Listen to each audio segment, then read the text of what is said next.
Hello and welcome to my channel Education Senses which creates a sense to do something good and big. So आज की class में हम शुरू करने वाले हैं अकाउंटेंसी सेकेंड बुक का chapter number 2 that is from volume 2 issue of debentures. इस चैनल पे आपके सारे बेसिक कॉन्सेप्ट्स क्लियर किए जाएंगे। हर एक टॉपिक से रिलेटेड जो आपकी बुक में 2-3 क्वेश्चंस गिवन है उनको करवाया जाएगा, इम्पॉर्टेंट मार्क करवाया जाएगा और जो रिटन हैंड नोट्स हैं वो भी प्रोवाइड किए जाएंगे। So let's begin with the chapter. Topic number 2 purchase consideration other than cash issue of shares में भी किया था, उसमें भी सेम मेथड था, इसमें भी डिबेंचर्स वाले चैप्टर में भी सेम मेथड है। डिफरेंस क्या है? एंट्रीज़ का है। एंट्रीज़ भी सेम रहती है, बस जो नेम्स हैं वो अलग अलग यूज़ किए जाते हैं। शेयर्स में हम शेयर कैपिटल यूज़ करते थे, बट हम डिबेंचर्स में 9% डिबेंचर्स, 10% डिबेंचर्स ऐसे यूज़ करते हैं। आपकी ही बुक का एक क्वेश्चन है, क्वेश्चन नंबर 9 पेज नंबर 7.52 पे।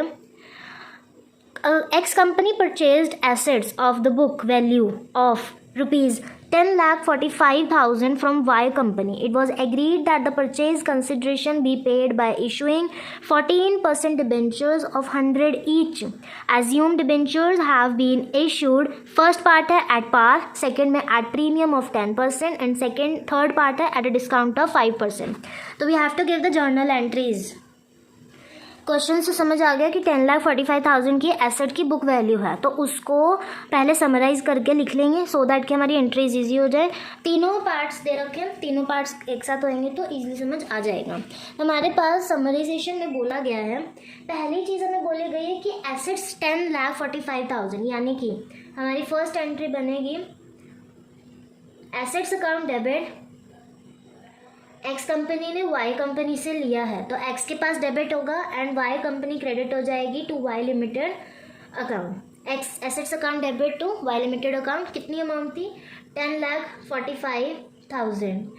10,45,000। पूरा जर्नल एंट्री का फॉर्मेट बना करके फिर एंट्रीज की जाएंगी। मैं सिर्फ एक्सप्लेन कर रही हूँ। फर्स्ट पार्ट में बोला गया है एट पार है। एट पार के लिए भी समराइज होगा कि 14% के डिबेंचर्स हैं, कितने हैं नहीं पता, फॉर 100 ईच लिए गए हैं विच इज़ एट पार। तो हम क्या करेंगे, सिंपल एंट्री बनेगी। वाई लिमिटेड को पेमेंट करी गई है डिबेंचर्स की फॉर्म में। परचेज कंसिडरेशन है, कैश की जगह डिबेंचर्स यूज़ हुए हैं, तो हमारे पास एंट्री बनेगी Y limited account debit to 14% debentures account. हम शेयर कैपिटल में शेयर एप्लीकेशन या फिर शेयर कैपिटल अकाउंट ऐसे यूज़ करते थे, बट यहाँ पे हमें नेम दे रखा होता है 14% डिबेंचर्स। अमाउंट वही सेम आएगी 10,45,000 और 10,45,000।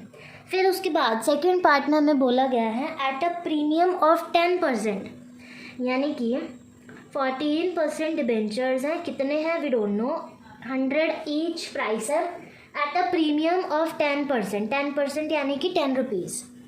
इसकी जो एंट्री बनेगी, इसकी एंट्री बनेगी Y limited account debit, Y limited account debit. अब पहले तो सिंपल एंट्री का बनेगा टू 14% डिबेंचर्स अकाउंट। उसके बाद हमारे पास प्रीमियम भी गिवन है, तो प्रीमियम को हम जब इश्यू ऑफ शेयर्स में लिखते थे तो सिक्योरिटी प्रीमियम लिखते थे। सिमिलरली इसमें भी हम सिक्योरिटी प्रीमियम ही यूज़ करेंगे।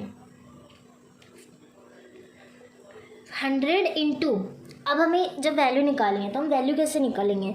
वैल्यू निकालने के लिए एक वर्किंग नोट बनेगा।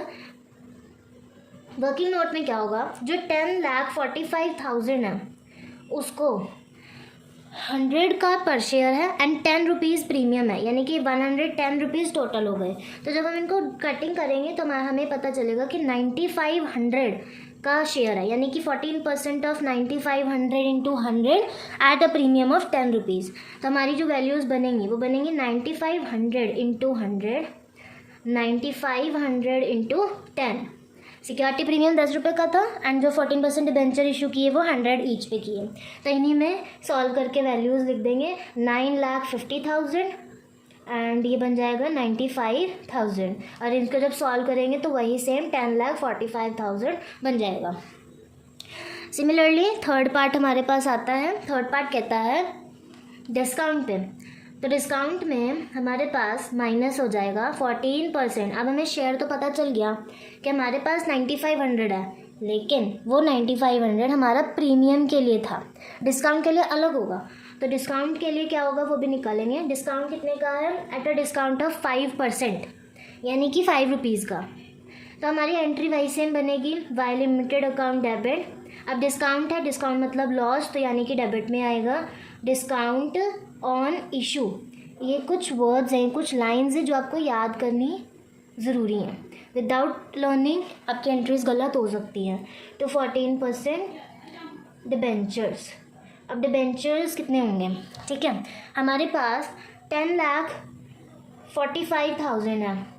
हम इसको 100 का शेयर है -5 यानी कि 95, तो हमारे पास ये कितना बन जाएगा? ये बन जाएगा 11,000, यानी कि ऊपर 9500 का अगर शेयर था तो यहाँ पे 11,000 का शेयर इशू हुआ है। 14% debentures of 11,000 for 100 rupees each -5 discount. ठीक है, तो हमारी एंट्री, हमारे जो अमाउंट्स हैं वो कैसे बनेंगे? हमारी अमाउंट बनेंगी 11,000 इंटू 5 डिस्काउंट है एंड 11,000 इंटू 100 का डिबेंचर है। तो इसमें हमारी एंट्री बन जाएगी 11 लाख और यहाँ पे हमारी एंट्री बनेगी 55,000 और ये बन जाएगा हमारा 10,45,000। डिबेंचर उतना ही इशू करा उसको, बस डिस्काउंट लग गया 55,000 का। और डिस्काउंट लगने के बाद हमारी जो डिबेंचर्स थे उनकी टोटल वैल्यू इतनी थी, लेकिन डिस्काउंट लगने के बाद जो वाई लिमिटेड को डिबेंचर्स मिले वो इतने थे। ये दोनों अमाउंट्स हमारी डेबिट में आएंगी, ये वाली अमाउंट हमारी क्रेडिट में आएगी।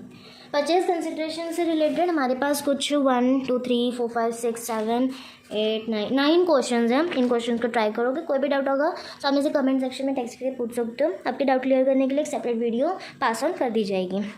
बाकी इससे रिलेटेड रिटर्न नोट्स चाहिए होंगे तो भी आप मेरे डिस्क्रिप्शन में जा करके कमेंट में जा करके मुझसे पूछ सकते हो regarding the WhatsApp number. PDF format में आपको प्रोवाइड हो जाएगा।